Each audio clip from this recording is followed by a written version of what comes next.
জনিয়াৰ মেধিৰতাৰী বজাৰত ভয়ংকৰ অগ্নিকাণ্ড তিনিখনকৈ দোকান সম্পূৰ্ণৰূপে জুইত ভস্মীভূত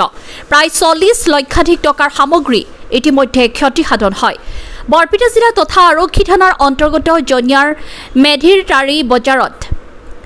নিশা প্ৰায় 3 মান বজাত এক ভয়ংকৰ অগ্নিকাণ্ড সংঘটিত হয় আৰু এই অগ্নিকাণ্ডৰ ফলত ক্ৰমে সদাগৰ আলী সবেদ আলী সবুৰ উদ্দিন আহমেদ নামৰ তিনিগৰাকী দোকানৰ স্বত্বাধিকাৰীৰ দোকান সম্পূৰ্ণৰূপে জুইত পুৰি ছাই হৈ যায় সম্প্ৰতি ভস্মীভূত হোৱা দোকানসমূহ হৈছে কাপোৰ ঔষধ আৰু গিফ্ট আইটেমৰ তিনিখনকৈ দোকান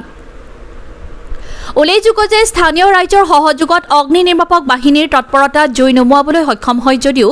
নিমিষতে এই দোকানসমূহ ভস্মীভূত হোৱা প্ৰায় 40 লক্ষাধিক টকাৰ ক্ষতিসাধন হোৱা বুলি দোকানৰ মালিকৰ লগতে স্থানীয় লোকসকলে জানিবলৈ দিয়ে উল্লেখযোগ্য যে নিশা বৈদ্যুতিক শ্বৰ্ট চাৰ্কিটৰ ফলত এই অগ্নিকাণ্ড সংঘটিত হোৱা বুলি দোকানৰ মালিকৰ লগতে স্থানীয় ৰাইজে ঠাৱৰ কৰিছে সেয়ে চৰকাৰ তথা বিভাগীয় কৰ্তৃপক্ষলৈ ক্ষতিপূৰণ প্ৰদানৰ আহ্বান জনাই দোকানৰ স্বত্বাধিকাৰীৰ লগতে স্থানীয় ৰাইজে বৰপেটাৰ পৰা প্ৰদীপ কুমাৰ সৰকাৰৰ ৰিপৰ্ট টিভি লাইভ নিউজ আমি তো সন্ধিয়াত দোকান বন্ধ ভালো বন্ধ কৰি থৈ গৈছো এতিয়া জোৰত্ৰবাদ কেনেকৈ হৈছে আমি গম নাপাওঁ তাৰমানে ৰাতি মোটামুটি 2:30টাৰ পাছত আমি খবৰ পালো যে দোকানত জুই লাগছে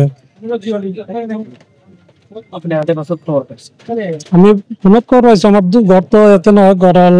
1 নম্বৰ চাচৰা সত্ৰৰ ওচৰত আমি ইয়াৰ পৰা ফোন কৰিছে যে দোকানত জুই লাগছে আপনি আহক তাৰপৰে মোৰ আহতে 4টা মান বাজছিল আৰ আগে আপনি জুই পোৱা নাই যে জুইনিব বুঝো গাড়ীও আহিছিল কিন্তু আমি আহি এইবিলাক পোৱা নাই সূত্ৰপাতটো কেনেকৈ হৈছিল আপনি পিছত জানিব পাৰিলে না পিছত মানে আমি এনে ধাৰণা কৰা হৈছে যে কাৰেণ্টৰ পৰা হ'ব তাৰমানে যেহেতু এতে কোনো গ্যাস শেষ নাই বা কোনোবা নাতকেও এতে বেলেগ আৰু একো এই পাওয়া নাই আমি বিচাৰি কি কৰেছিল আপনি মোৰ আসলে ফাৰ্মাসি তো কি কব আপনি কেনেকৈ খবৰ পালে মোক মোটামুটি 3টা মান বজাত এটাই ফোন কৰিছিল বৰষুণ আছিল পুৰা বৰষুণ আছিল সেই সময়তে মই উঠি আহিছো আহি চাও যে সম্পূৰ্ণ শেষ হৈ গৈছে ইতিমধ্যে যটো কি লাগিব বাৰু অনুমান কি কৰিছে আপনি অনুমান এতিয়া কি কম আৰ দেখা নাই যেহেতু এটা অনুমান কৰি ধৰক নকওঁ আৰু হেনেকে যে হয়তো পিছৰ পৰা হ'ব পিছত হ'ব পাৰে এতিয়া মানে আৰু অনুমান ক'ব নোৱাৰো হেতু পিছত হয়তো 2-4 দিন পিছত ওলাবও পাৰে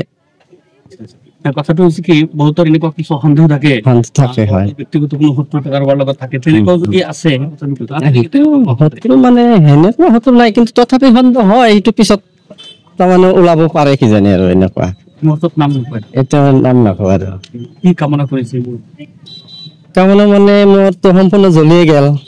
এতিয়া যদি সরকারে যদি কিবা সাহায্য করে আমাক আমি হয়তো নথি আনন্দিত হম বা চলব পারা সুবিধাটো আমার হব আপনি কি দেখি খবর পালে আবার রাত্রি মোটামুটি 2:30 বাজত একটা লড়া ফোন করছে যে বাজারত জুই লাগছে আমি আইছো কারবা লাগলা লোক কোয়া নাই যে তোমার লাগছে তুই আইছো সোনকালে আইছো লগে লগে আইছো তো আর পিছতে বলে যে আমি চাইছি মোর দোকানে টাকা লাগছে এই সালো দুটো দোকানে এক লগে টাকা লাগছে আপনি রেস্টুরেন্টে লাভ একটা বলে পারে নাই কাপড় দোকান কিমান ক্ষতি হবে মোটামুটি আবার 20 পৰা 25 লাখ আমাৰে বন্ধন মে কৰবাৰ লোন নিতে কৰছ আমি লোন নিতে কৰব বাকি আৰু এখন দোকান আছিল ফার্মাসি আছে কি জনাব এই মুহূর্তে এই সরকার যদি কি সহায় করে চলবার কারণে লোকটা সব হেকে ভালো এখন